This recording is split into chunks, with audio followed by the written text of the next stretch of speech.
Sziasztok! Hegyháti Zoltán vagyok, a Tandem Teamnek a vezetője, tulajdonosa. Ejtőernyőzéssel foglalkozunk, tandemugrással, meg általában ami a repüléssel kapcsolatos.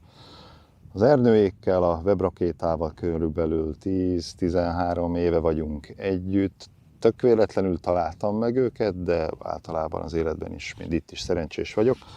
Elkezdtünk együtt dolgozni, kezdtünk egy nagyon egyszerű kis weblappal, ami Isten igazából csak a létezésünket mutatta. Aztán annyira felfejlődött ez a dolog, hogy most már nem is tudom, talán a harmadik, negyedik weblapot, meg a folyamatos karbantartást csinálják nekünk. A kezdet-kezdetén bérelt géppel dolgoztunk, aztán hál' Istennek ennek a reklámnak, meg az együtt töltött éveknek annyira fölfejlődtünk, hogy most már 3 repülőgép van, abból az egyiket itt látjátok.